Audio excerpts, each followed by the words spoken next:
Con más precaución que nunca, en Bademente comenzaremos en breve con nuestras propuestas educativas. Seguimos apostando por la cultura como un espacio de serenidad y crecimiento. Por ello volvemos, con su permiso, a llamar a sus puertas para ofrecerles un poco de arte e historia.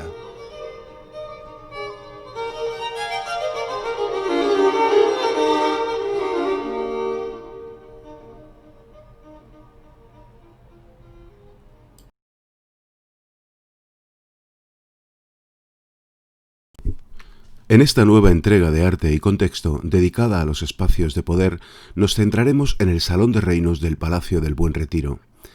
Un espacio donde se apeló a la guerra y a los héroes para exaltar las virtudes y las bondades de quien lo mandó crear.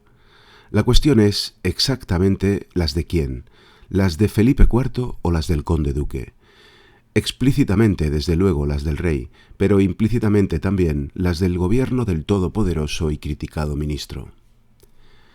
Este espacio fue uno de los conjuntos más ejemplares de la historia del arte en ofrecer este tipo de discurso belicista y heroico. El campo de batalla era el lugar donde se distinguían los héroes merced a sus virtudes, pero las victorias eran además fruto del buen gobierno. Por eso el universo alegórico que analizamos en nuestro anterior capítulo especial sobre este palacio cedió aquí su puesto a la representación literal de la realidad histórica, de los hechos del reinado.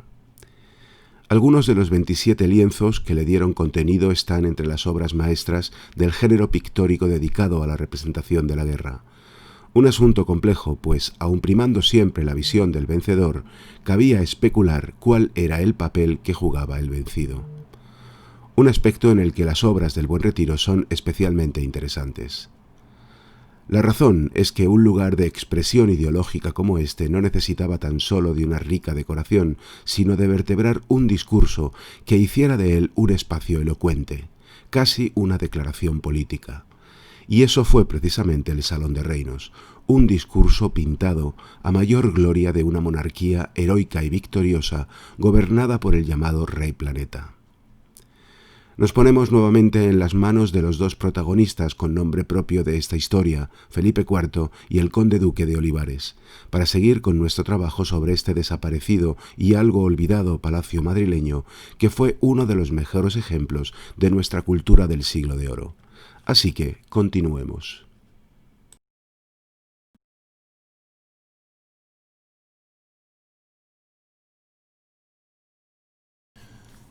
En este punto de nuestro trabajo no solo hemos contextualizado una interesante parte de la colección de pintura barroca del Museo del Prado, también hemos descrito el contexto en el que se insertaba el espacio de poder del palacio, el Salón de Reinos. Un conocimiento que nos permitirá comprender mejor su extraordinario valor dentro de aquel universo de arte y cultura que fue el Buen Retiro.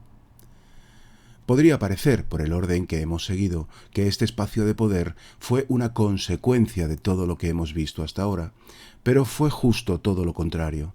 El salón fue la causa que determinó aquel universo de referencias eruditas e históricas. Basta con que echemos un vistazo a la cronología de los hechos para entenderlo perfectamente. Los cuartos reales del rey, la reina y el príncipe crecieron en torno a la cabecera de la iglesia del monasterio a partir de marzo de 1632, tomando como núcleo de partida el viejo cuarto del rey Felipe II.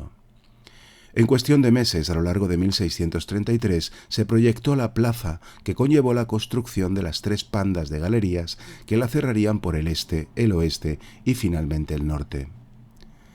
La panda norte alojaba el Salón Grande, un espacio que desde 1634 será reinterpretado como espacio de poder, transformándose en Salón de Reinos a través de un rico programa pictórico realizado por artistas de la corte entre 1634 y 1635, año de inauguración del palacio. A partir de ese año y hasta 1640 comienzan los encargos y la recepción de obras de las 2 series italianas. La de Asuntos de la Antigüedad realizada entre Roma y Nápoles, que ocupará la Galería Este, y la de los Paisajes, hecha en Roma, que ocupará la del Oeste. Es decir, que estos espacios se armaron semánticamente después del Salón. Es durante esta transformación, mientras van llegando los cuadros de Italia, cuando se añaden el Salón de Bailes, comenzado en 1637, y el Real Coliseo, iniciado en el 38, terminándose el conjunto con la inauguración del teatro en 1640, cuando iban llegando los últimos cuadros. Como ven, hubo dos fases.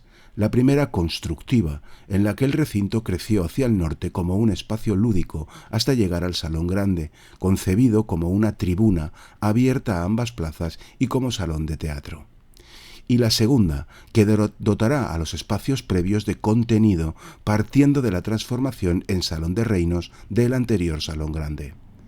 Los temas de las pinturas encargadas a Italia tenían la misión de apostillar el discurso del salón, concebido como un espacio de exaltación de las virtudes de la monarquía. Aquel programa lo promovió el conde duque, hombre de vasta cultura, con el apoyo de algunas de sus hechuras, término con el que se consideraba a aquellos cortesanos que debían en gran medida carrera y fidelidad al conde duque. Era el caso de Francisco de la Rioja, que se ocupó de la parte retórica e intelectual del programa, y de Diego Velázquez, que sería el director artístico, dos sevillanos al servicio de un ministro nacido en Roma y criado en Nápoles, y que antes de dar el salto a la corte fue sevillano de adopción. Afirmábamos que el Buen Retiro fue un museo de pintura barroca contemporánea, tanto española como europea.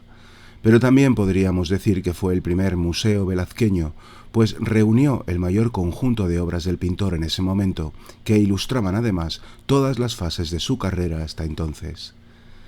El Retiro poseyó el famoso aguador de su etapa sevillana, actualmente conservado en la Wellington House londinense. De 1623, cuando llegó a Madrid, el retrato del rey Felipe IV que nos está sirviendo de Cicerone en nuestro particular recorrido, conservado en el Museo del Prado.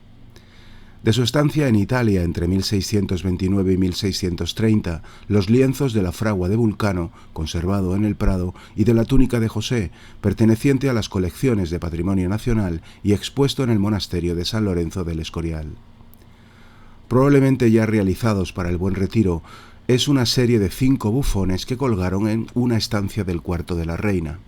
Los 3 que ven se conservan en el Prado, son, de izquierda a derecha, el llamado Juan de Austria, don Cristóbal de Avellaneda y Pernia, conocido como Barba Roja, y Pablo de Valladolid, a los que hemos de sumar el bufón Calabacillas del Museo de Cleveland y el retrato de don Francisco Ocáriz y Ochoa, llamado el alcalde Ronquillo, que perteneció a Fabiola de Mora y Aragón, reina de Bélgica, ignorándose actualmente su paradero. El gran lienzo de altar con la visita de San Antonio Abad a San Pablo Ermitaño colgó en la ermita de San Pablo hasta su desacralización y hoy se conserva también en el Museo del Prado.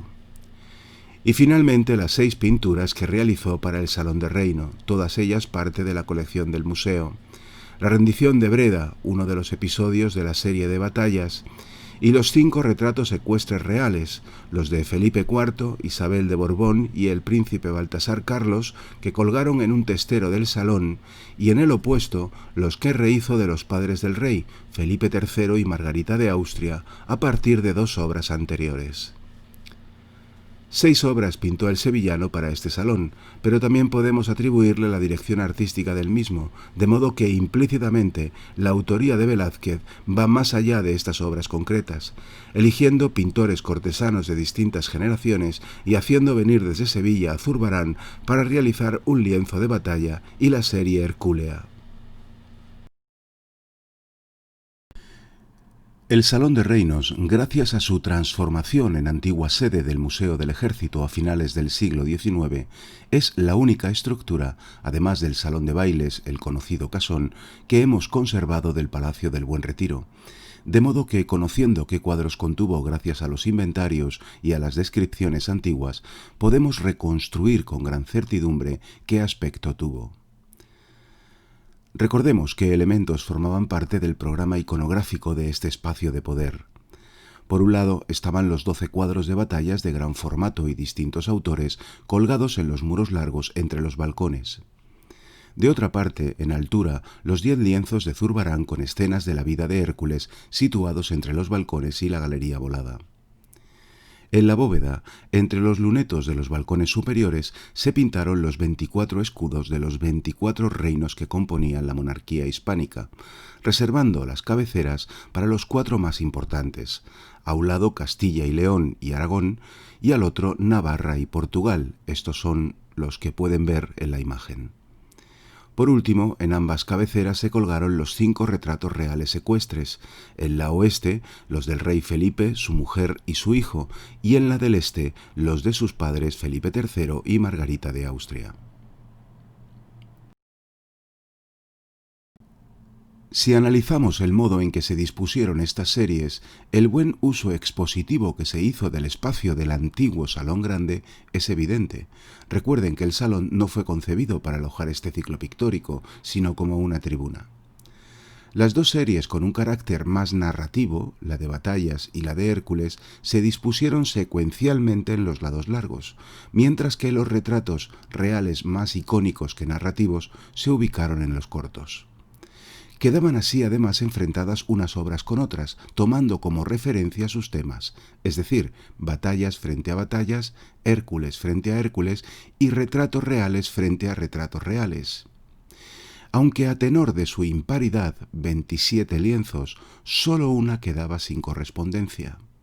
Se trata del retrato ecuestre del príncipe Baltasar Carlos, que además ocupaba un espacio destacado, como pueden ver al fondo de esta reconstrucción, interrumpiendo el paso de la galería volada.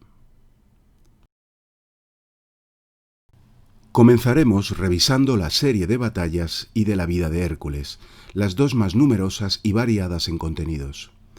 La disposición de estas 2 series alternadas ofrecía, por un lado, una visión de continuidad espacial, batallas en la parte baja y escenas de Hércules en la alta, y por otro, su asociación semántica. Cada balcón quedaba enmarcado por pinturas, 2 escenas de batallas a cada lado y una de Hércules en la parte superior. Esta secuencia generaba una estructura trabada, pues cada segmento de balcón estaba enlazado con el siguiente, aumentando así la impresión de continuidad frente al carácter episódico de cada batalla o de la vida del héroe. La disposición a la altura del ojo de los hechos de historia se alternaba con la colocación en altura de los hechos míticos de Hércules, de modo que historia y mito quedaban enlazados, relacionando así a las guerras de la monarquía con las hazañas del héroe griego. Sobre estos 2 referentes, volteando hacia el interior, en la bóveda, aparecían los escudos de los reinos de la monarquía, la verdadera protagonista de este espacio, encarnada en los retratos reales de los testeros. De modo que, aunque tratemos a cada serie por separado, debemos considerar el carácter de conjunto de todo el programa. Enmarcar los balcones con lienzos era razonable. Recordemos que aunque el salón se había elevado a la categoría de espacio de poder, seguía siendo una tribuna abierta hacia las 2 plazas. Los espectáculos caballerescos o paramilitares que allí se celebraban estaban en relación con las pinturas que colgaban entre los balcones. Nuevamente, realidad y arte entraban en diálogo, tal y como vimos en las otras galerías. Pero con una diferencia.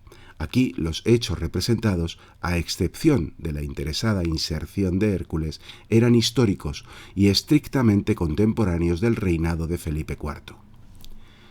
En el segmento que les ofrecemos en esta imagen vemos 2 pinturas, realizadas por Vicente Carducho en 1634. La que aparece detrás del conde duque representa la victoria de Fleurus, acontecida en 1622, al comienzo del gobierno del rey y el conde duque. En el cuadro que aparece tras el rey se representa el socorro de la plaza de Constanza, liberada del asedio del ejército sueco por el duque de Feria en 1633, cuando se estaba levantando todo este sector del Palacio del Buen Retiro. Las 3 victorias acontecidas ese año, 1633, en el área del Rin, zona de gran valor estratégico para mantener el llamado Camino Español que conectaba Italia con los Países Bajos, han venido siendo consideradas como el posible motivo que animó al muy criticado conde duque a llevar a cabo la transformación del Salón Grande en un espacio político. reuniendo en él las grandes victorias de los primeros años con las exiguas del presente, para crear un escenario adecuado a la exaltación del reinado y de su gobierno. Nuevamente, el arte echaba una mano a la realidad. Por último, sobre el balcón, vemos uno de los lienzos de Zurbarán alusivos a Hércules. En este caso, el héroe aparece venciendo al rey Gerión, un ser primitivo y monstruoso que tiranizaba a España y cuya corona revirtió en el héroe tras derrotarle. Fue así como en la tradición hispana Hércules pasó a ser el fundador de la monarquía española. Ya ven que no se dio puntada sin hilo. Las pinturas de ambas series se conservan en el Museo del Prado, excepto una de las escenas de batallas que fue saqueada por los franceses durante la Guerra de la Independencia, ignorándose su paradero e incluso su aspecto. Algunas son obras maestras y forman parte de la colección permanente. Otras viven retiradas en los almacenes a la espera de que el viejo Salón de Reinos, que ya ha sido incorporado como espacio expositivo al museo, sea recuperado y puedan volver a conformar con sus hermanas el gran escenario político creado por el conde duque y sus asistentes. Nosotros empezamos a contextualizar, y lo haremos por la serie más prominente en número y tamaño, la de las batallas. No hay quórum en cuál fue su distribución precisa en los espacios que ocuparon entre los balcones. Sabemos que a finales de 1633, cuando fueron llegando las noticias de las victorias del Rin que hemos mencionado, debió empezar a idearse el programa. En 1634 comenzaron los encargos y la recepción de los cuadros, tarea que terminó a mediados de 1635. Pero cómo se ordenaron sigue siendo una gran duda. Este no es un espacio para especular con las diferentes opciones de ubicación, de modo que hemos decidido abordarlas por orden cronológico de las batallas representadas, es decir, batallas que van desde 1622 hasta 1633, prácticamente todo el reinado hasta ese momento de Felipe IV. Un criterio que no fue ajeno a quienes decidieron qué escenas debían colgarse, pues sumadas son un recorrido por todos los años de gobierno del conde duque, haciendo especial hincapié en los momentos de mayor reconocimiento de su política por los buenos frutos que obtuvo. 1622, recién comenzado el reinado, es el primer año que ofrecerá 2 victorias al salón. Eran los tiempos de la vuelta a la guerra tras las paces y treguas firmadas en el reinado anterior. Comenzamos con esta obra de Vicente Carducho, que representa la victoria de Fleurus de ese año, 1622, y que ya hemos visto anteriormente. En el salón se reunieron varias generaciones de pintores, y Carducho era de los veteranos, de modo que su aportación podríamos calificarla de tradicional, empleando una tipología plenamente aceptada y típica para representar batallas. ¿A qué nos referimos con esto? La formulación de las escenas bélicas se había ido configurando desde el siglo XV, cuando nació la pintura moderna con el Renacimiento, hasta asentar una serie de recursos que estandarizaron la representación de esas batallas. Hagamos un repaso de estos modelos comunes para comprender mejor la aportación que la serie del Salón de Reinos hizo a este particular género pictórico. A Paolo Uccello, pintor renacentista florentino del siglo XV, corresponde el mérito de haber empezado a especular con la representación pictórica de las batallas, recuperando para ello el lenguaje de los relieves de la antigüedad. Sus 3 escenas de la batalla de San Romano, sobre las que volveremos en nuestra siguiente entrega, ya ofrecían una compleja y comprometida búsqueda de la acción a través del movimiento, planteando una división del espacio pictórico en 2 planos principales, el de la batalla y el del paisaje de fondo. En las 3 escenas, Uccello explora las posibilidades de diversos recursos retóricos, como por ejemplo la repetición de las lanzas, como elemento dinámico o composicional, la representación de los caballos en corbeta o en complejos escorzos para generar profundidad y acción, o la expresión, mediante su colocación o gestualidad, del carácter heroico de los comandantes militares al frente de la batalla. En resumen, unos recursos que se incorporarán al posterior modelo arquetípico para este género de pinturas. Fruto de los experimentos de Uccello y de las aportaciones de pintores de la talla de Mantegna, Leonardo, Miguel Ángel, Rafael y un largo etcétera, en la segunda mitad del siglo XVI ya se había formulado una composición tipo que será divulgada por pinturas y grabados. Es el caso de esta escena de Antonio Tempesta, en la que aparecen los elementos recurrentes básicos. Una marcada separación en dos planos, donde el primero es ocupado por el comandante de la batalla en una heroica actitud de mando, a pie o sobre un caballo en corbeta, que se sitúa a un lado para permitir la apertura escenográfica del fondo, donde se desarrolla la batalla. Este teatral esquema se convirtió en la fórmula más convencional para representar escenas bélicas, pero una vez asentada la distribución, el paisaje de fondo ganará importancia por influencia de la pintura nórdica, prolongando la profundidad de la composición. Así, algunos serán concebidos con una calidad topográfica cercana al frío concepto de un mapa, como en esta obra de Peter Snijers de 1628, que representa la toma de Breda y se conserva en el Museo del Prado. Otros emplearán el paisaje como un recurso más pictórico para aportar a la escena una extraordinaria dimensión épica y dramática, caso de esta Victoria de Alejandro, obra de Aldorfer, realizada en 1529. Por último, en esta anónima pintura flamenca del siglo XVI, que representa la batalla de Pavía y se conserva en el Museo de Birmingham, el amplio paisaje, si bien describe geográficamente el lugar donde ocurre la batalla, no llega a la condición aséptica de un mapa, sino a la de un espacio narrativo que permite mostrar los movimientos de tropas, los campamentos, la ciudad, logrando así que el paisaje pintado adquiera un carácter de crónica visual de la batalla. Y así llegamos a un producto plenamente clásico y que nos interesa especialmente. Se trata de una colección de grabados concebida por el flamenco Martin van Heemskerk con los 12 triunfos de Carlos V, ejecutada tras la abdicación del emperador en 1555 y que tuvo una extraordinaria difusión.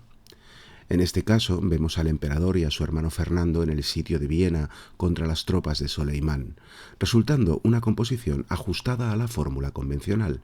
En un ángulo, en primer plano, los héroes dirigen las tropas sobre sendos caballos en corbeta, y tras este primer plano, en una serie de planos sucesivos en profundidad, se desarrolla la lucha. Aparece la ciudad, los campamentos y los movimientos de tropas. Esta serie de Heemskerk tuvo un extraordinario valor emblemático para los Habsburgo hispanos y posiblemente estuvo entre el material gráfico que manejaron los artistas del Salón de Reinos, así que volveremos a estos grabados para comparar con algunas de las obras del Salón.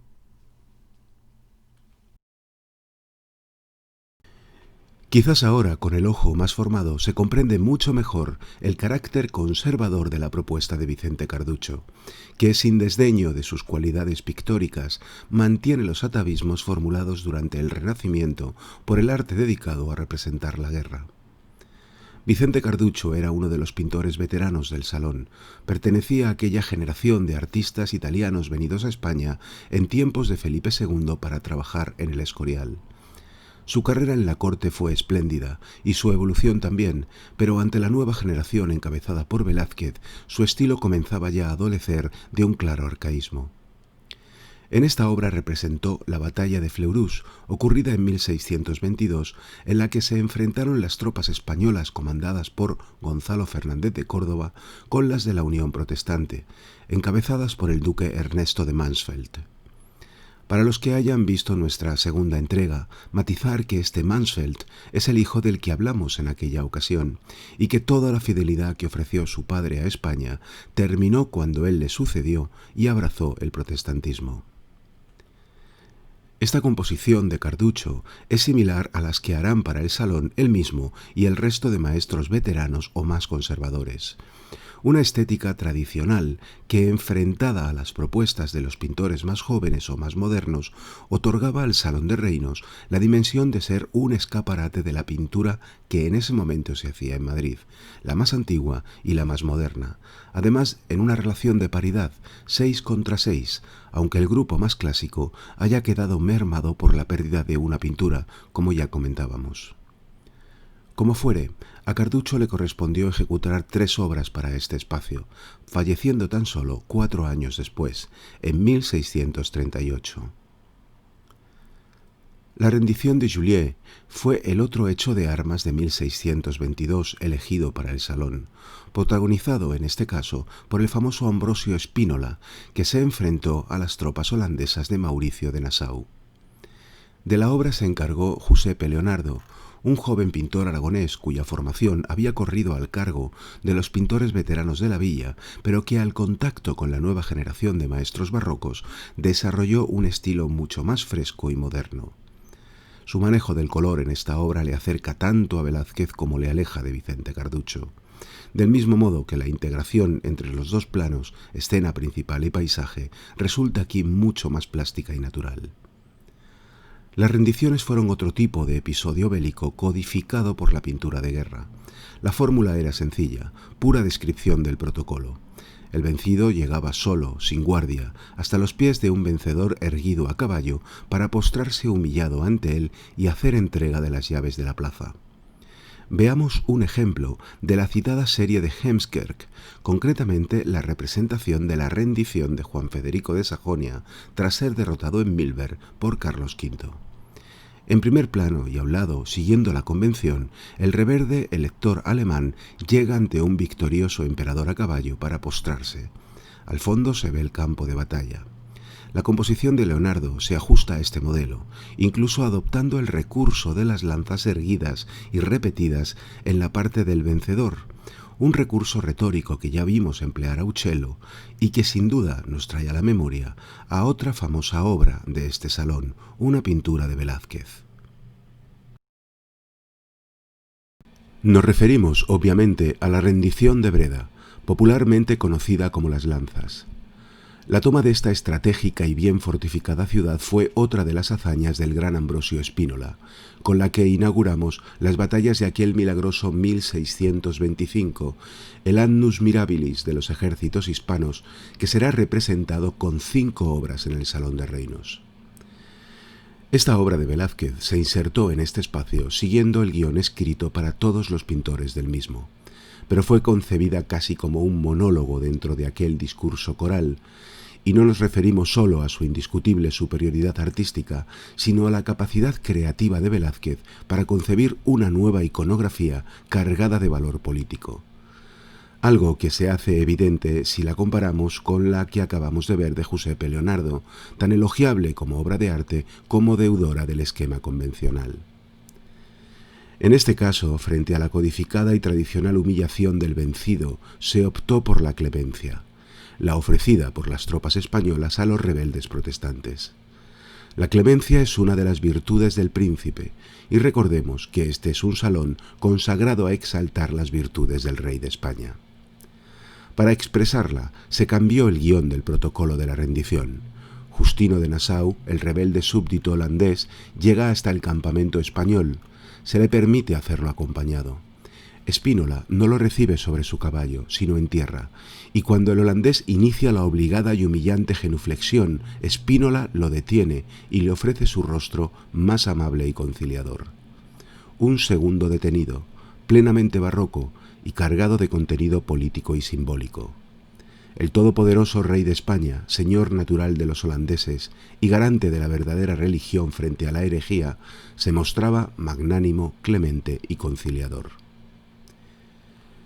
Quizás Velázquez también tuvo presente una de las imágenes de Heemskerk, concretamente en la que se representa el campamento imperial en Ingolstadt en los meses previos a la gran batalla de Milberg. Carlos V aparece 2 veces, primero a la derecha, a caballo, junto a un orden de soldados con lanzas que podría recordar a la obra velazqueña. Pero es sobre todo en la escena de la derecha, en segundo plano, cuando Carlos V recibe ante la tienda imperial al conde de Buren, comandante de las tropas flamencas, donde encontramos una mayor similitud con la obra velazqueña. La genuflexión detenida del conde ante el cordial saludo que le ofrece el emperador es un interesante precedente de la magnífica solución con la que Velázquez resolvió el encuentro entre Nassau y Spínola. Maximiliano de Egmont, conde de Buren, fue suegro de Guillermo de Orange, líder de los comienzos de la rebelión holandesa y por tanto abuelo de Justino de Nassau. Solo que la fidelidad a los Habsburgo del primero no era compartida por el nieto, aunque a través de la clemencia se le invitara a la conciliación, lo que otorga a esta obra un extraordinario significado político y ético. Si Velázquez pudo tener referentes visuales en esta obra de Hensker, se nos escapa, pero donde los tuvo sin lugar a dudas fue en la literatura y concretamente en la dramaturgia, tan ligada a este real sitio como hemos podido ver. El mismo año de 1625, Pedro Calderón de la Barca estrenaba El sitio de Breda, obra que recreaba este instante de clemencia en la que Spínola, al detener la postración de Nassau, recibía las llaves diciendo: «Justino, yo las recibo y conozco que valiente sois, que el valor del vencido hace famoso al que vence».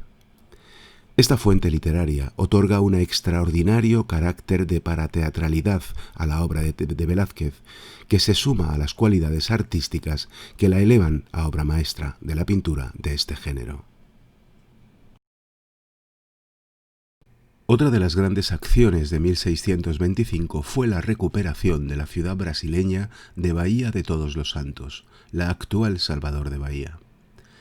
La plaza portuguesa fue ocupada por la Compañía de Indias holandesa y la población huyó a los campos ante la llegada de los invasores. El Reino de Portugal formaba parte de la monarquía hispana y la recuperación se obtuvo merced a la reunión de una armada luso-castellana comandada por don Fadrique Álvarez de Toledo. El hecho fue celebérrimo, por lo que esta obra, como la de Breda, es una de las más importantes encargadas para el Salón. El honor de realizarla recayó en Juan Bautista Maíno. Este fraile dominico era el más mayor de los pintores del Salón de Reinos. Sin embargo, esto no parece traducirse en arcaísmos en su obra. De hecho, Maíno fue el precursor de la introducción del naturalismo barroco en España, siendo uno de los padres de la renovación de la pintura española en el tránsito del siglo XVI al XVII, es decir, del manierismo al barroco. Fue un hombre muy ligado al rey, de quien fue confesor y al que formó en una de sus pasiones, la pintura, pues fue su profesor de pintura y dibujo. También estuvo vinculado a la buena fortuna del joven Velázquez, a quien favoreció con importantes encargos cuando comenzaba su carrera. Vemos pues que la elección de estos dos pintores modernos, Velázquez y Maíno, para pintar estos dos importantes episodios del discurso del Salón no fue casual, sino consciente y relacionada con el espíritu de renovación de las glorias perdidas que sobrevolaba el programa del Salón de Reinos. De nuevo estamos ante una creación novedosa, pues Maíno invierte la tradicional composición para este tipo de pinturas. En el primer plano no aparece ningún invicto general, sino un soldado herido y los portugueses que retornaban a la ciudad tras ser liberada. Interpuesta entre este plano principal y el paisaje de fondo que evoca el lugar geográfico y la batalla, insertó la escena principal, en la que los holandeses se arrodillan ante un victorioso Felipe IV efigiado en un tapiz. Maíno pudo tomar la composición de una similar de la serie de Heemskerk, donde aparecen los salvajes indígenas americanos practicando el canibalismo antes de la llegada de Carlos V y la civilización cristiana. Los caníbales aparecen recortados contra un roquedal en el lado izquierdo, muy similar al que aparece en la obra de Maíno, que frente a la crueldad de los salvajes muestra su antítesis, la caridad y el socorro dado a los necesitados. Un potente antagonismo que podríamos leer en clave religiosa y moral, pues la práctica de las obras de misericordia era un atributo del catolicismo negado por el concepto de la predestinación calvinista. Pero la fuente directa vuelve a ser literaria, y en este caso el mérito le corresponde a Lope de Vega. En 1625 estrenaba El Brasil recuperado, en cuyo texto encontramos la explicación de la escena del tapiz. Los holandeses piden clemencia y don Fadrique extiende un tapiz con el retrato del rey para consultar si la merecen. El general pregunta al retrato: «Magno Felipe, esta gente piden perdón por sus yerros. ¿Quiere vuestra majestad que esta vez los perdonemos?» Y volviendo la cara a los rebeldes les dice: «Parece que dijo sí». Nuevamente el tema de la clemencia sale a la palestra del Salón como virtud del príncipe magnánimo, como también la consideración del vencido como un sujeto errado, pero susceptible de ser reintegrado al orden legítimo de las cosas, las políticas y las religiosas. A esta obra, otra de las que podemos calificar de maestras del Salón y del género bélico, volveremos más adelante. 1625 aportó al salón otras 3 victorias más. En este lienzo de Zurbarán vemos la defensa de Cádiz frente al masivo ataque inglés que sufrió este importante puerto de la ruta de las Indias en noviembre de ese año. Un hecho de armas que, más allá de la victoria, fue interpretado como un verdadero triunfo de la fe, pues los ingleses no solo eran un enconado enemigo, sino la quinta esencia de la herejía. Y así como para los rebeldes holandeses, que eran súbditos del rey, cabían la clemencia y la remisión, para los ingleses moralmente no podía haber tregua, al menos a priori. La hazaña además venía precedida por una serie de encuentros y desencuentros que ya habían jugado las primeras bazas del bélico desenlace. En 1604, un año después del fallecimiento de la archienemiga Isabel I de Inglaterra, Jacobo I Estuardo y Felipe III firmaron el Tratado de Londres, y la paz reinó entre ambas partes, no exenta de críticas por los detractores del duque de Lerma, valido del rey español. La escalada belicista, iniciada por el conde duque y Felipe IV al comienzo de su reinado con el fin de prestigiar a España, puso en peligro el criticado tratado, lo que animó al rey inglés a mandar a Madrid en 1623 al príncipe de Gales, Carlos Estuardo, para desposar a la infanta Ana de Austria, la hermana del rey. Tras muchos festejos, recepciones y agasajos, la infanta se negó, alegando su repulsa al matrimonio con un hereje. Esta fue razón suficiente para que la corte de Madrid reafirmara su condición de baluarte del catolicismo y para que la de Londres comenzara a promover la guerra. El fallecimiento de Jacobo I favoreció el asunto, ya que el ofendido y resuelto Carlos reabrió el conflicto con España, fracasando estrepitosamente en Cádiz. Rodrigo de Herrera, dramaturgo cercano a Lope de Vega, escribió La fe no ha menester armas y venida del inglés a Cádiz, largo título que contiene lo esencial del valor simbólico de esta victoria, pues los triunfos de la corona española contra los herejes era Dios quien los procuraba. Como pueden deducir de todo este trasfondo ideológico, esta era otra de las grandes escenas de la serie, y nuevamente fue encargada a un pintor asociado a las corrientes renovadoras de la pintura española. Velázquez invitó a venir a Madrid a Zurbarán, el gran maestro del naturalismo sevillano y único pintor ajeno a la corte, para participar en el Salón de Reinos. De sus pinceles saldrá la serie de Hércules y este gran lienzo de guerra, unas temáticas, la mitológica y la bélica, absolutamente ajenas a su carrera de eminente pintor religioso. Estamos ante otra de las obras modernas del Salón, aunque Zurbarán sea más conservador y mantenga una estricta separación en 2 claros planos a la manera tradicional. En el primero vemos al maltrecho Fernando Girón y Ponce de León, añoso héroe militar que por sus achaques dirige la campaña desde una silla. Al fondo el paisaje de la bahía gaditana, los barcos y los movimientos de tropas cierran la composición. El diálogo entre ambos planos es algo confuso, y don Fernando y sus hombres más parecen estar ante un tapiz que ante un paisaje. Sin embargo, Zurbarán ofrece un insuperable tratamiento de la materia, como los tejidos, corazas, el oleaje marino, etc., y de los retratos de los personajes. Aunque este naturalismo veraz no logra evitar que la obra trasmine cierto aire litúrgico, vinculado a su vocación de pintor de lo sagrado. A este naturalismo matérico sevillano había pertenecido el propio Velázquez antes de su reciclaje en la corte y en Italia, con lo que la obra de Zurbarán aportaba un elemento más a esta suerte de galería de la evolución de la pintura española que fue el Salón de Reinos. La recuperación de San Juan de Puerto Rico le correspondió representarla a Eugenio Cajés. El lienzo narra la expulsión de los holandeses que trataron de invadir San Juan y fueron repelidos por el gobernador Juan de Haro y el capitán Juan de Amézqueta, que aparecen en el clásico primer plano. Por su cercanía formal a la obra de Carducho podemos deducir que estamos ante uno de los pintores, digamos, conservadores. Cajés, aunque madrileño, era hijo de otro de los pintores italianos llegados al Escorial en tiempos de Felipe II, y si bien su obra se hizo eco de las novedades traídas de Italia, entre otros por Maino, estilísticamente seguía vinculado a la estética de la generación anterior. Basta con comparar su obra con este espléndido Socorro de Génova de Antonio de Pereda, el más joven de los pintores del Salón, para comprender esta diferencia. Una obra maestra en la que se ofrece esa síntesis germinal de la pintura barroca madrileña, marcada por Tiziano en un extremo y por Rubens en el otro. En esta ocasión fue el marqués de Santa Cruz el vencedor frente a las tropas francesas que, aliadas con las de Saboya, sitiaron Génova. El dogo genovés agradece la ayuda prestada, ofreciéndonos Pereda otro bello encuentro, similar al de Breda, solo que aquí se trata de una relación cordial y cortés entre aliados. Para retratar al marqués, Pereda se sirvió de la armadura llamada de San Quintín, perteneciente a Felipe II.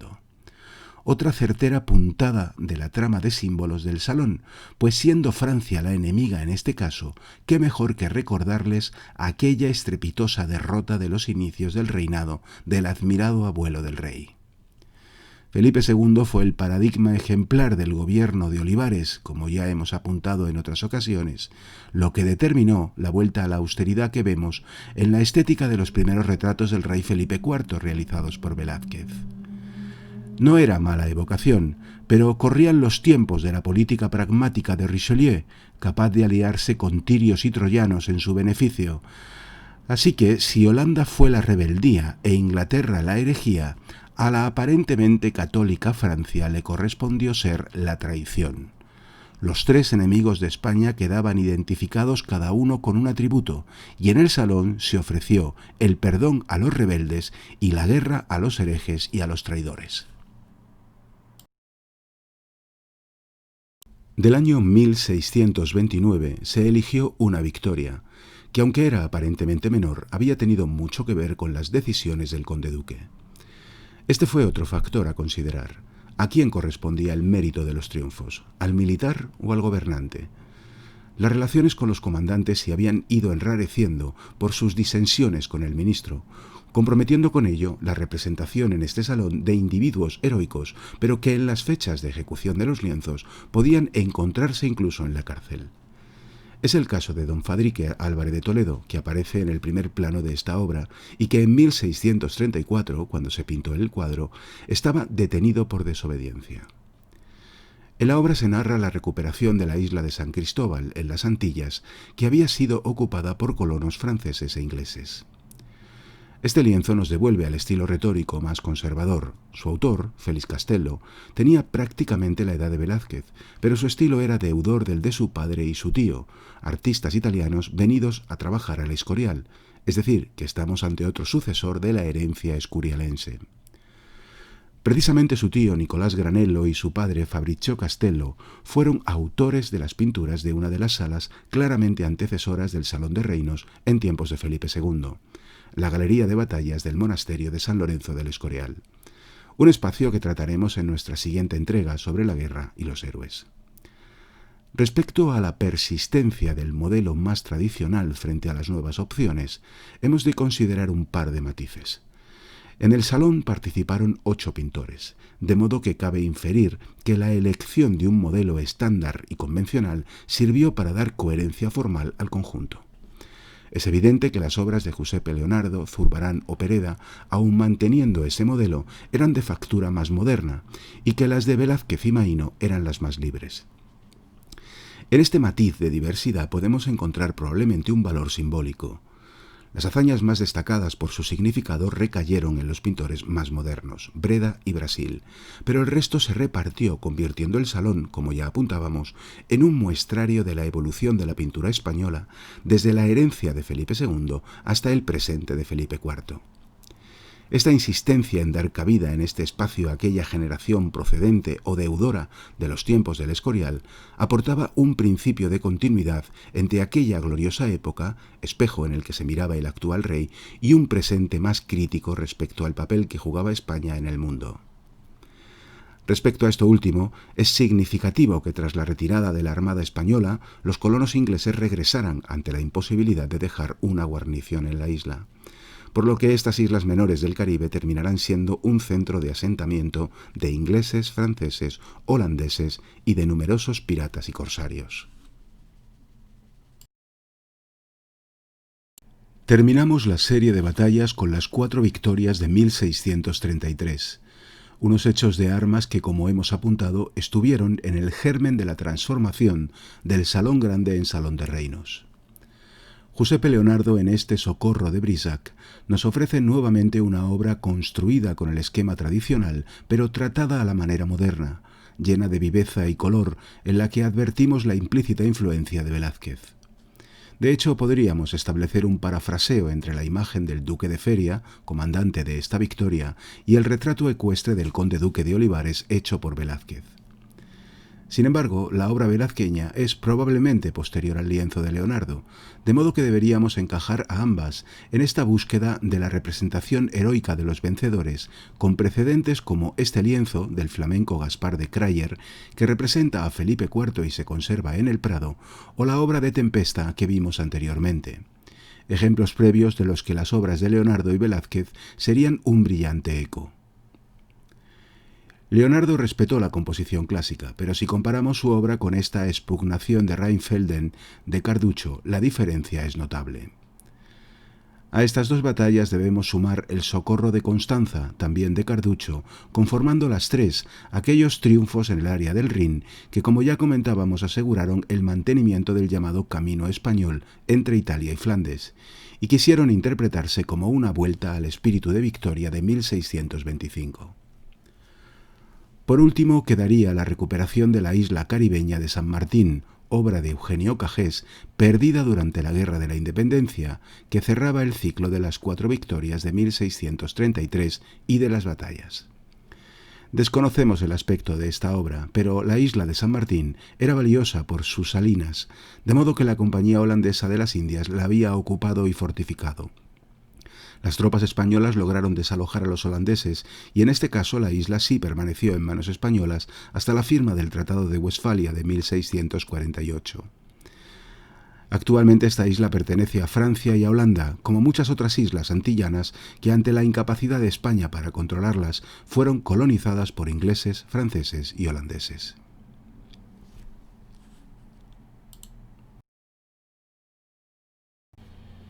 Nos cuestionábamos antes a quién correspondía el mérito de tantas victorias, si a los militares o al gobierno. En las obras del Salón, salvo una excepción que ahora veremos, no se restó importancia a estos comandantes, generalmente miembros de la nobleza, que a caballo o a pie presiden la escena portando en sus manos sus bastones de mando, y que eran los héroes loados en las crónicas y en las obras de teatro. Pero en este sutil mundo de imágenes del Salón de Reinos, todos ellos no eran más que ejecutores de las órdenes del rey. Por eso a estas figuras subalternas las acompañaban 3 figuras regias igualmente armadas, portando sus bastones a caballo y en corbeta. Nos referimos al rey Felipe IV, a su padre Felipe III y al príncipe heredero Baltasar Carlos. 3 generaciones de Habsburgos que presidían todas aquellas batallas desde los testeros de la sala, los espacios de honor del Salón de Reinos. Aunque en realidad no debemos olvidar que quien movía todos los hilos era el conde duque, que no se resistió a encargar su retrato particular al mismo maestro que retrató al rey, Velázquez. Como acabamos de comentar, tan solo en un cuadro se hurtó el protagonismo al comandante de la batalla. Nos referimos a la recuperación de Bahía de Juan Bautista Maíno. Esta victoria, lograda mediante la coalición de las armadas portuguesa y castellana, demostraba que el proyecto de la unión de armas del conde duque era la única solución para España. La monarquía hispánica era un conglomerado de reinos y señoríos que reconocían a un mismo rey pero funcionaban de manera autónoma. Don Gaspar promovió un programa de centralización de corte absolutista que dará excelentes resultados años después en Francia, merced a la labor del cardenal Richelieu, pero que en España se encontró con la radical oposición de las leyes y de las élites de cada territorio. Por todo ello, esta victoria tenía un sentido ejemplar en defensa de los proyectos políticos del ministro y, en consecuencia, fue la más especial del Salón. Maíno actuó de una manera muy particular y contraria a la norma en su composición. En el primer plano, el reservado a los héroes, aparecen los personajes secundarios y viceversa, al fondo aparecen los principales. El primer plano, como ya apuntábamos, es una velada alusión a la práctica de las obras de misericordia, que eran contestadas por el calvinismo holandés. Una herética falta de valores cristianos que distinguía moralmente a ambos contrincantes y contra la que el rey se mostraba firme, pero ofrecía clemencia y remisión. Esta alteración también podríamos calificarla de ardiz, pues el general protagonista, don Fadrique Álvarez de Toledo, no ocupa el puesto que le corresponde, sino el segundo término, y ni siquiera como comandante de la victoria, sino como mero interlocutor entre los rebeldes y el rey. Efectivamente, el rey y el propio conde duque aparecen por primera y única vez en esta serie de batallas. De un modo tácito, podríamos decir que estando sin estar, pues sus efigies se representan en un tapiz.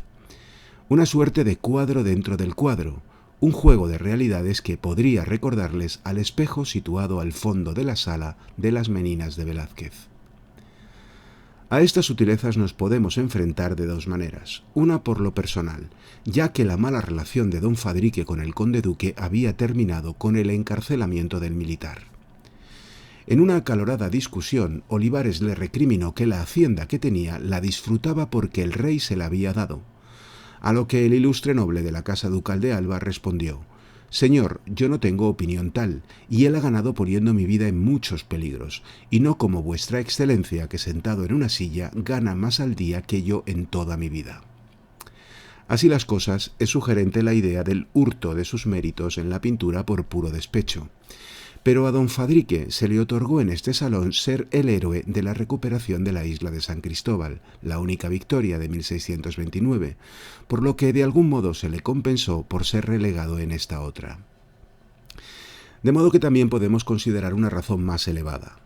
Dado el carácter ejemplar y político de aquella victoria, no podía pasar como una más, y por eso debía proyectarse directamente en el rey y desde luego en su ministro, dejando al noble encarcelado, el protagonismo en otra más insignificante. En el tapiz, el rey aparece amparado por Atenea, con coraza, como diosa guerrera contra el desorden y la injusticia. La diosa le otorga la palma de los vencedores y le corona con la láurea del triunfo, que es sostenida en el otro extremo por el conde duque. El ministro sostiene el estoque ceremonial de dos manos que se mostraba descubierto y alzado en presencia del rey. Este estoque era un regalo papal, otorgado a los príncipes cristianos que luchaban en defensa de la fe. Perteneció a los reyes católicos y aún se conserva en la Real Armería de Madrid. El honor de portarlo era privativo de los condes de Oropesa, una de las familias del entramado de la casa ducal de Alba, como don Fadrique, pero en este caso es el conde duque quien se arroga ese privilegio, quizá como otro gesto lesivo hacia sus feraces enemigos de la casa de Alba.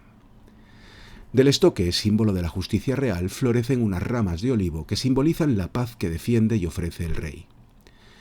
Pero Maíno aumentó aún más la carga alegórica del cuadro. A los pies de los tres personajes aparecen tres vencidos. El rey pisa a la herejía, que furiosamente rompe una cruz con la boca mientras la sujeta con las manos. A la derecha hay una figura de doble rostro con las manos invertidas que sujetan un laurel y un puñal. Es la traición o el engaño que cuando te ofrece la paz te apuñala. Finalmente, el conde duque pisa a otra figura, la central, que representa a la discordia, la más horrible de las tres, con serpientes en vez de cabellos. La discordia era el peor de los monstruos, pues destruía a los pueblos en vez de unirlos. Así pues tenemos la herejía, la traición y la discordia, o dicho de otro modo, Inglaterra, Francia y Holanda. Sobre el trono, en una cartela se lee Sed dextera tua, fragmento de un salmo que afirma que la victoria se debe a la mano de Dios, por lo que si todos los generales obedecen al rey, el rey tan solo es el brazo secular de Dios, como escribía el conde duque, animando a uno de sus hombres: «Señor mío, coraje, que Dios es español». La presencia de los monstruos que representan vicios o pecados aplastados por el héroe Felipe IV y opuestos a las virtudes fruto del gobierno del buen príncipe son nuestro pie para tratar de comprender la secuencia de la vida de Hércules que se intercalaba con las batallas. Vayamos a ello. La serie de Hércules se dispuso, como ya vimos, sobre los 10 balcones bajo la galería volada, 5 a cada lado y alternada con la serie de batallas. La inclusión de Hércules en el Salón de Reinos aportaba el referente mítico frente a los dominantes hechos de historia. El héroe clásico era el paradigma del triunfo a través de la virtud, una condición que se proyectaba en el rey y la monarquía, por ello su uso como referente fue común. El rey vencía en las batallas por su poder y su superioridad moral frente a sus enemigos. Recuerden que la fe no ha menester armas, exactamente igual que Hércules. En esta portada de la edición de 1627 de la Crónica de la Toma de Breda de Hermann Hugo, en torno al óvalo central aparecen las armas reales arriba y Hércules y Atenea a cada lado, aludiendo así a la fortaleza y a la virtud como causas de la victoria. Al rey también lo hemos visto venciendo a seres monstruosos que encarnaban los vicios o los pecados, del mismo modo que Hércules venció y se enfrentó a temibles monstruos que en las lecturas en clave moral de sus hazañas encarnaban igualmente pecados o vicios. Hércules era el alter ego perfecto del príncipe y del héroe virtuoso. Por ello, su imagen fue empleada desde antiguo como exaltación de las virtudes del gobernante, como vemos en este retrato del emperador romano Cómodo, caracterizado como Hércules, o en este otro del conde duque, que aparece rodeado por el escudo de Perseo con la cabeza de Medusa a un lado y con la piel del león de Nemea, vencido por Hércules, al otro, 2 trofeos de 2 héroes para un ministro. En el Salón de Reinos no se representó el repertorio tradicional de los 12 trabajos, aunque en un primer momento se encargó ese número de lienzos a Zurbarán. Más bien se trató al héroe en 2 dimensiones, la primera como vencedor de lo monstruoso y lo abominable, y la segunda como Hércules Hispanicus, el fundador de la Casa Real de España.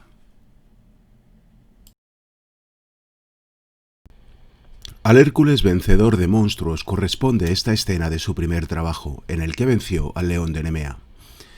El héroe terminó sofocándolo ante la impenetrabilidad de su piel frente a sus flechas. Una vez muerto, utilizó su pelaje como vestido y atributo. ¿Pero atributo de qué? Del triunfo de su virtud frente al pecado que encarnaba el león. El león nemeo ha sido tradicionalmente interpretado como la soberbia, especialmente la de los poderosos que destruye y arrasa la vida. Cuando Hércules arranca al león la piel que le hacía invulnerable y decide vestirla, renuncia a las espléndidas armas que los dioses le habían regalado por petición de Zeus. La piel de león y su maza, un trozo de árbol que arrancó en el bosque de Nemea, serán sus atributos, su vestido de virtud, oponiendo su imagen ruda y prudente a la ostentación propia de los déspotas soberbios. Una clave moral que podríamos extender al parco y severo aspecto de estas obras de Zurbarán. Por ello, la lectura que debemos hacer de estas obras no es narrativa, sino simbólica. Hércules, mitad hombre y mitad dios, dotado de una extraordinaria fuerza, será puesto en la encrucijada de elegir entre el camino de la virtud, que lleva al templo de la fama, que aparece a su derecha en esta obra de Niccolò Soghi, o el camino de los placeres mundanos que vemos a su izquierda. Su elección de ponerse al servicio de la virtud le otorgaba una autoridad moral que se identificará con la de los príncipes, y en este caso concreto con la monarquía y el rey español. De ahí que su alternancia con la serie de batallas dotaba a estos triunfos militares de una dimensión moral que justificaba la guerra, y que hacían del rey un héroe paralelo a Hércules. Cabe hacer aquí una importante apreciación. Quizás Zurbarán no era el artista más sofisticado para tratar desnudos antiguos, pero sí el más apto para crear no tanto escenas poéticas como escenas emblemáticas. Su naturalismo duro, hierático y esencial, forjado en la pintura contrarreformista, otorgaba a Hércules una condición menos ideal y más física, menos bella y más realista. De hecho, el tipo humano del héroe está más cerca de un forzudo campesino o un pugilista que el prototipo de héroe clásico.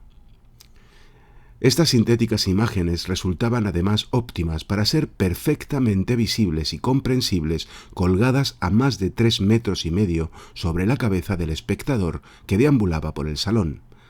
A la altura de sus ojos estaban los hechos de armas y por encima el referente moral que era causa primera de sus victorias, el héroe virtuoso, el Hércules Hispanicus. Al resto de monstruos debemos considerarlos bajo el mismo prisma de lo simbólico. Frente a la soberbia del león, la hidra de Lerna, que vemos en esta obra, fue interpretada como la herejía y su capacidad de multiplicarse, al igual que las cabezas de aquel monstruo, que por cada una que era cortada brotaban otras 3. La solución de Hércules fue cauterizar cada corte con el fuego, que es también el elemento purificador de los herejes. El cancerbero, perro tricéfalo guardián de la puerta del infierno, ofrece una variable más de las lecturas moralizadas de Hércules, su identificación con Cristo. La mitología clásica no desapareció con la llegada del cristianismo, porque muchos de sus mitos fueron interpretados como prefiguraciones de Jesús. Algunos héroes, por sus virtudes, fueron capaces de bajar al infierno, regresar vivos de allí y salvar almas. Como vemos en estos frescos paleocristianos de las catacumbas de Vía Latina en Roma, donde aparece Hércules con el cancerbero y el alma salvada de Alcestes, o venciendo a la hidra.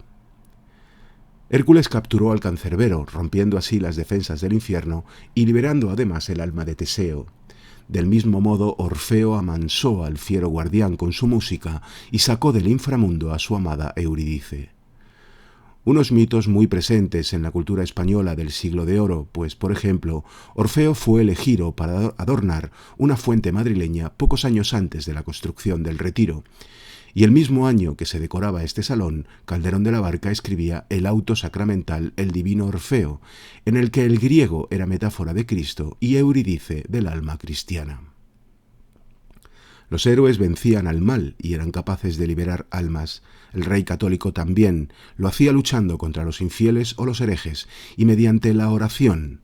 Es elocuente al respecto esta obra del Greco, donde los miembros de la Santa Liga, vencedora de Lepanto, con un destacado Felipe II vestido de negro y orante, rezan ante el nombre de Jesús, junto a una monstruosa boca del infierno y en compañía de las almas salvadas. El toro de Creta era un ser monstruoso que asolaba la isla por culpa de la impiedad de Minos, su rey. Hércules sometió a la bestia y liberó a los cretenses, un hecho que, interpretado en clave moral, demostraba el carácter piadoso de Hércules y su castigo a los gobernantes o rebeldes impíos que faltaban al culto debido a los dioses, algo extrapolable al monarca hispano. El jabalí de Erimanto era la imagen de la bestia furiosa, simbolizaba la idea de la furia irracional como agente destructor del orden, que era vencida por un héroe civilizador como Hércules. La furia era madre de vicios y pecados, dominarla correspondía al príncipe templado, justo y fuerte, como Carlos V en la emblemática escultura de Leoni, conservada en el Prado y no ajena a este palacio, como luego veremos, en la que el invicto César domina al temido furor. Tras los monstruos les mostramos uno de los llamados trabajos menores, la limpieza de los establos de Augías. Este personaje había reunido el mayor rebaño del mundo, fuerte y sano, pero sus excrementos habían colmatado sus establos haciéndolo enfermar. Un planteamiento que a priori ya podríamos interpretar como metáfora de la monarquía. Hércules, como Felipe IV, se encargarían de limpiarlos y devolver la salud a sus rebaños. El héroe lo hizo desviando las corrientes de los ríos Alfeo y Peneo, que con sus caudales se llevaron la podredumbre.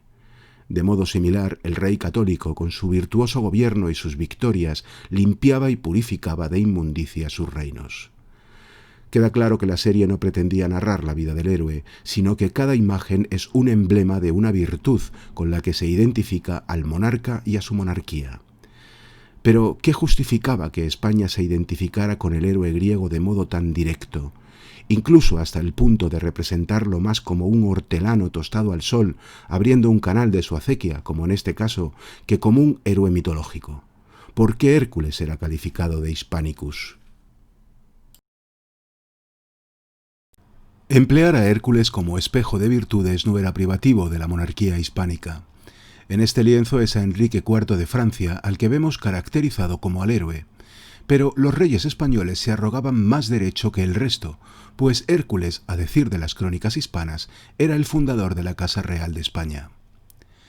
Hércules estuvo en la península, concretamente en las Islas Gadeiras, donde luego fundará Cádiz, para realizar su 10º trabajo, robar los ganados de Gerión.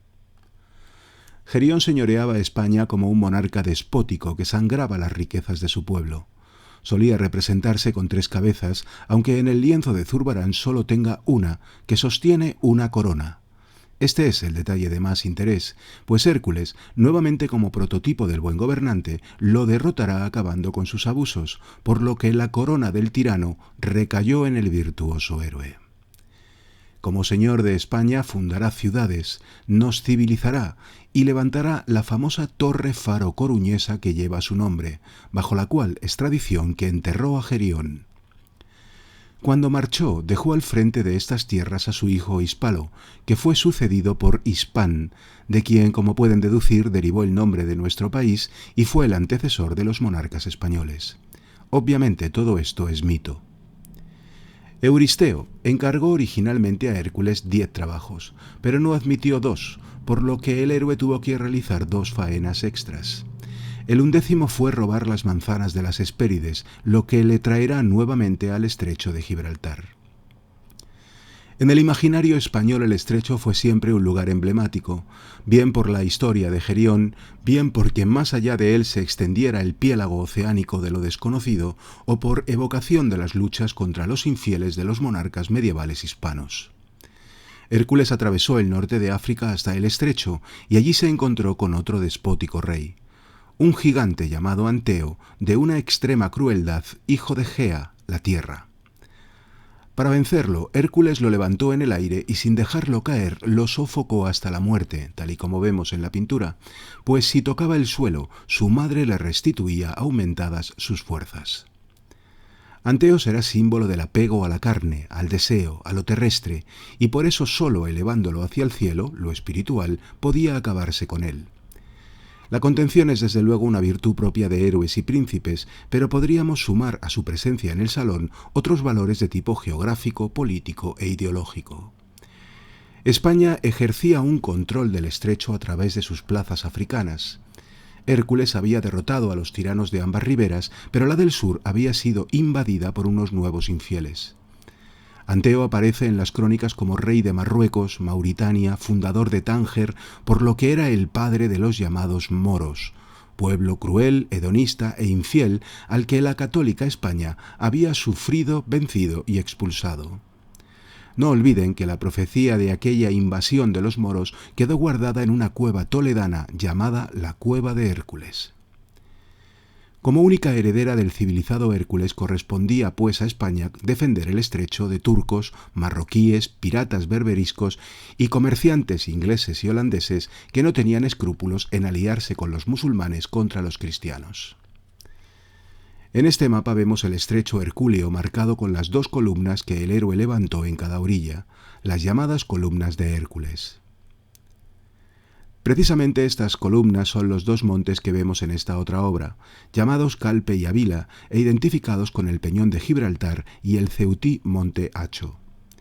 Es popular el mito de que Hércules abrió el estrecho separando ambos cerros y permitiendo el paso entre el mar y el océano.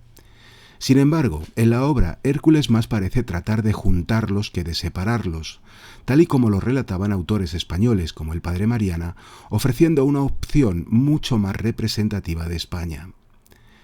Las columnas pasaron a la heráldica de Carlos V, que sustituyó el viejo adagio de que no había nada más allá del estrecho, non plus ultra, por la contraria, plus ultra, en alusión evidente a América y a la reunión de 2 mundos. Hércules o el rey español no separaban, sino que unían tierras bajo una corona, correspondiente a un monarca virtuoso y heroico, vencedor de vicios y pecados, y combatiente de monstruos y déspotas. Las columnas y el lema aún hoy forman parte de nuestro escudo.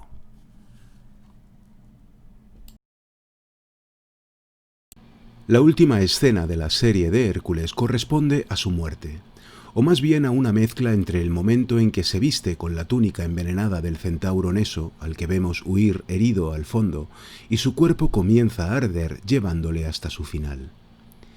Hércules, tras una larga vida de hazañas virtuosas en las que cumplió con las penitencias, pues eso eran los trabajos, por los pecados que cometió, se prepara para salvar su alma. Un pensamiento tan católico como negado por el calvinismo holandés. Para ello apila troncos hasta formar la pira funeraria donde su cuerpo y sus armas arderán. El fuego consume su parte humana y Hércules experimenta su apoteosis, su divinización y ascensión triunfal al cielo como inmortal. Este ritual funerario será el que argumente la ceremonia romana de la consecratio, forma en la que los emperadores eran divinizados.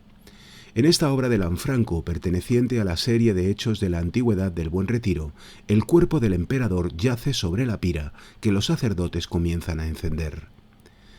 Una vez en llamas, como vemos en este grabado, el águila de Júpiter que aparece sobre la pira era la encargada de transportar el alma hasta el empíreo, consagrando así su apoteosis y su divinización.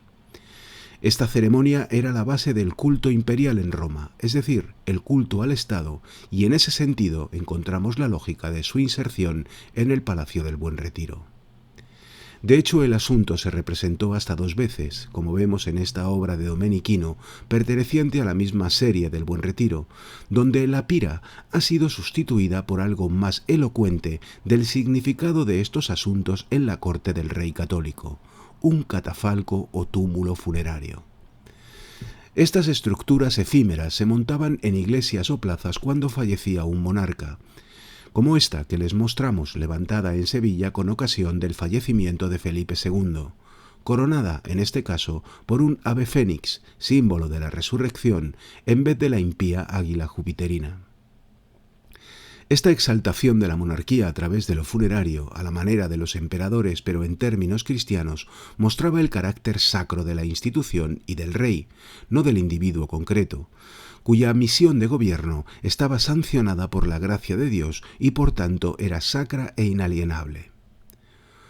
Un rey cristiano no podía sufrir una apoteosis, pero sí mostrarse inmortal como bienaventurado orando ante Dios en la gloria, como en esta obra homónima de Tiziano donde aparece el emperador Carlos V, o en la capilla mayor del monasterio del Escorial, donde están los túmulos del mismo Carlos y su hijo Felipe II con sus familias en una oración perpetua. No olviden que justo debajo de estos túmulos se encuentra el Panteón, obra que terminó Felipe IV, que guardaba sus restos mortales, la parte del hombre que se entierra frente al alma que está ante Dios en la capilla mayor. Es fácil entender con esta lectura transversal del mito hercúleo que el héroe era el perfecto caballero cristiano y como antecesor directo del rey hispano era el espejo de virtud de la monarquía, una suerte de alter ego mítico que encajaba perfectamente en el discurso heroico y guerrero del salón. Si las batallas eran la historia contemporánea de la monarquía, sus victorias, si sobre ellas estaba el espejo de virtud del héroe clásico que sancionaba su autoridad moral, aún más arriba, en el cielo de este salón, estaba la monarquía misma, un estado universal elegido por Dios para gobernar medio mundo y representado por los escudos de armas de sus 24 reinos constituyentes, juntos, como quería el conde duque, bajo el solo dominio del rey. Por ello, en las cabeceras de esta extraordinaria palestra militar y heroica estaba la imagen del rey, aunque más bien deberíamos matizar porque lo representado era la institución monárquica.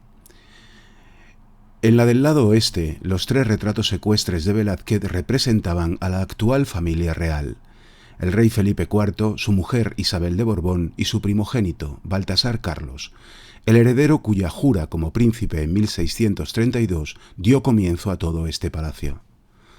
Los retratos reales tenían una condición especial, ni siquiera eran tasados por respeto cuando se hacían los inventarios de bienes, pues el retrato, como simulacro de la realidad, era la vera imago, la verdadera imagen del monarca cuando no estaba presente. Por ello, ante los retratos había que descubrirse. Por ello, los retratos de los jefes de Estado siguen presidiendo hoy los espacios oficiales. Pero el rey sí asistía a este salón en persona, y cuando lo hacía, estos retratos jugaban otro rol, el dinástico. En el lado este del salón, que era su cabecera principal, estaban los retratos de los padres del rey, Felipe III y Margarita de Austria. Pueden verlos en esta propuesta de reconstrucción para la recuperación del Salón de Reinos como espacio museístico. Llegado el momento de una recepción, el rey estaba presente en el salón y se ubicaba bajo un rico solio, loado por literatos y cronistas, entre los retratos de su padre y de su madre. Si ya hemos señalado que los retratos masculinos armados y a caballo jugaban un papel militar como comandantes de los ejércitos, la disposición en paralelo de los 5 retratos, dejando entre 2 de ellos el espacio del solio, tenía sentido desde el punto de vista del ceremonial. Para entender mejor ese sentido escénico, les proponemos seguir los pasos de un invitado a palacio que fuera a ser recibido en el Salón de Reinos por el monarca en persona. Al palacio se accedía desde el Prado de San Jerónimo. El individuo invitado debía subir por el Prado Alto hasta la entrada de un primer patio llamado Patio del Emperador. El nombre se lo daba la famosa escultura de Leoni que mencionábamos antes, que representa a Carlos V venciendo al furor. La pieza se trajo al retiro desde Aranjuez y se ubicó en el centro de este patio, como pueden ver en la pintura. Esta escultura tiene una curiosa dualidad. Recuerden que Hércules, lejos de elegir las ricas armaduras de los caballeros, prefirió ofrecerse con un desnudo heroico. Exactamente igual que esta escultura, cuya armadura puede desmontarse y ofrecer la imagen heroica del emperador desnudo. El invitado debía atravesar después el patio de la Leonera y un último patio que servía de portería al palacio. Por él se entraba al cuarto del rey. A este cuarto se accedía por unas escaleras, pues los aposentos reales ocupaban la planta principal del edificio. Les proponemos una escapada de este circuito oficial para asomarnos a la galería del rey que daba al espacio abierto a los jardines, comprendido entre los cuartos del rey, la reina y el príncipe. Un espacio conocido como Patio del Caballo, pues allí se ubicó el extraordinario monumento ecuestre de Felipe IV, realizado en Florencia por Pietro Tacca, que ofrecía la misma imagen exaltada y heroica que las pinturas militares del Salón de Reinos. Una escultura que desde el reinado de Isabel II se levanta en la Plaza de Oriente de Madrid. Volvamos a nuestro itinerario oficial y recorramos la Galería de Madrid, es decir, la Galería Oeste, donde se colgaron los cuadros de ermitaños, campesinos, etc., pintados en Roma. Unas obras que hacían elocuente el sentido de retiro de aquel palacio tan festivo, aunque nacido a la vera de un convento jerónimo. Girando en ángulo recto hacia el este, entramos en la panda del Salón de Reinos, que presentaba una altura de 2 pisos y estaba dividida en 3 segmentos, a la manera tradicional, un salón y 2 alcobas laterales. En el primer salón, de aspecto similar al de Reinos, incluida la galería volada, se colgó un lienzo de Rubens representando la celebérrima batalla de Nördlingen, ganada por el cardenal infante don Fernando, hermano del rey. El hecho de armas ocurrió en 1634, cuando se armaba el ciclo pictórico del Salón de Reinos, pero esta batalla no se incluyó en aquel. Quizás porque el programa estaba ya decidido cuando llegó la noticia, y más seguramente porque el salón estaba reservado a los triunfos solo españoles, y Nördlingen se ganó en coalición con los ejércitos imperiales. No obstante, el triunfo mereció uno de los mejores cuadros de guerra de la época, con un heroico infante similar al que Rubens había pintado del rey para el Salón de los Espejos. Esta obra hoy se conserva en el Prado, pues el retrato del rey ardió en el Alcázar. Tras esta antecámara entramos en el aula regia del palacio, su Salón de las Glorias, su palestra militar, el Salón de Reinos.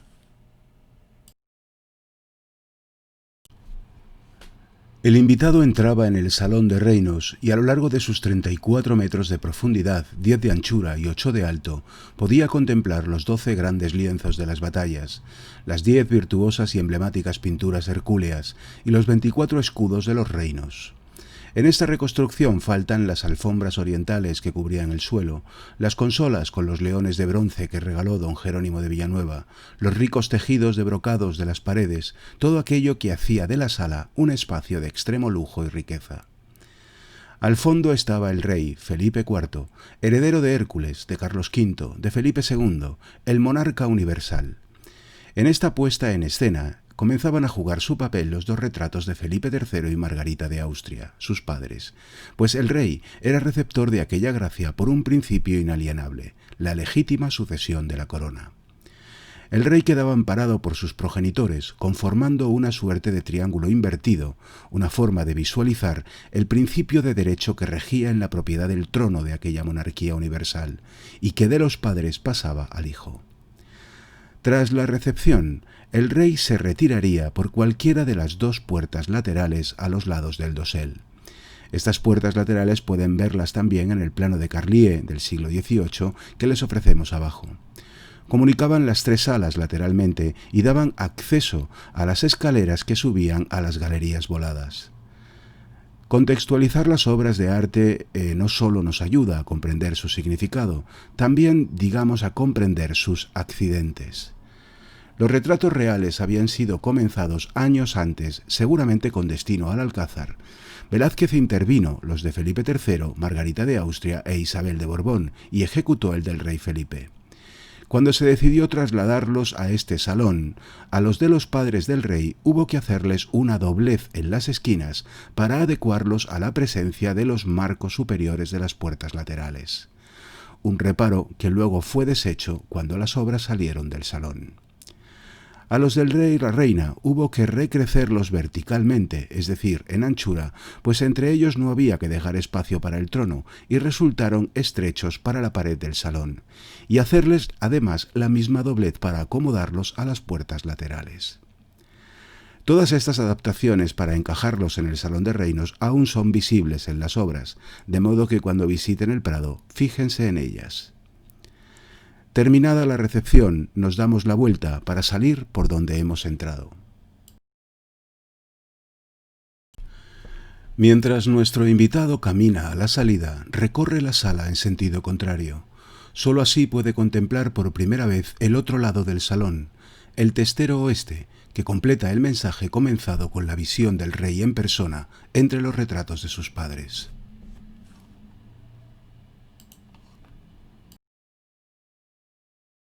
El muro oeste presenta los mismos elementos que el contrario, un padre, una madre y un hijo, pero con una composición invertida, pues el hijo queda por encima de sus progenitores y estaba representado a través de una pintura. La única pintura sin paralelo en todo el salón, la impar, la número 27. Este retrato solo se enfrentaba a la presencia física del rey cuando estaba presente en el trono. El rey y el príncipe eran las dos personas más importantes del Estado. Aquí Felipe IV aparece retratado igual que su padre Felipe III en el lado opuesto. Antes veíamos el esquema que mostraba cómo la línea sucesoria llevó del reinado de Felipe III al de Felipe IV, que recibió la corona de su padre. Ahora el triángulo está invertido respecto a aquel, asciende hasta la imagen del heredero desde sus padres, otorgando al príncipe un puesto privilegiado como siguiente jalón de la monarquía, presidiendo el salón junto a su padre cuando éste estaba presente enfrente suyo.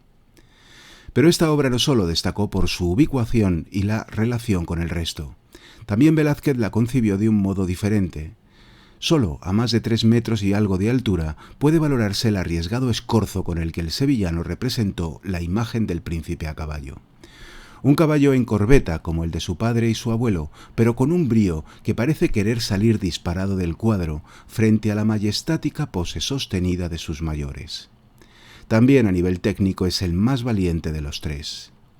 Un icono perfecto y ubicado en el lugar adecuado para expresar el futuro de la monarquía, que había de quedar en manos de un brillante príncipe, aunque lamentablemente el joven Baltasar Carlos fallecería antes de llegar a rey.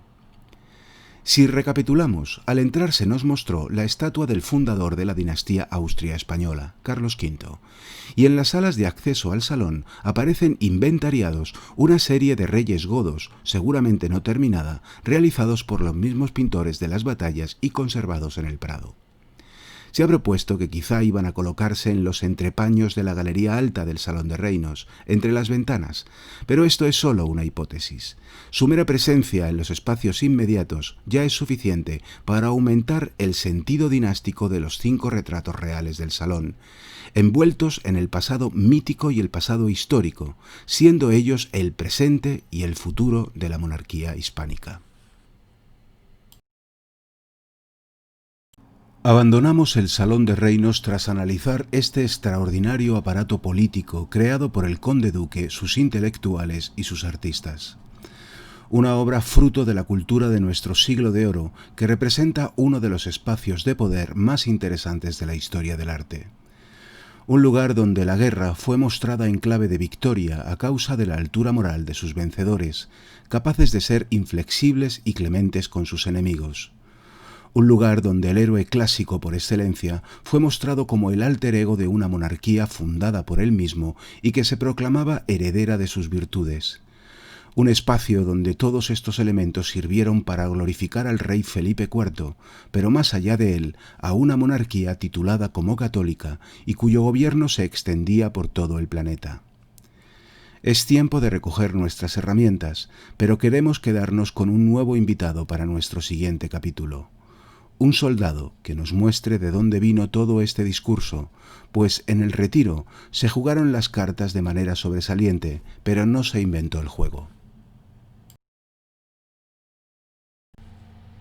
Por ello nos despedimos volviendo al museo que resultó ser el heredero principal de aquel extraordinario y arruinado palacio, con la imagen de un rey que fue un coleccionista y protector de la pintura sin parangón en la Europa de su época, y con un soldado que nos enseñará otros espacios de poder donde la guerra y los héroes fueron protagonistas antes de serlo en el Buen Retiro.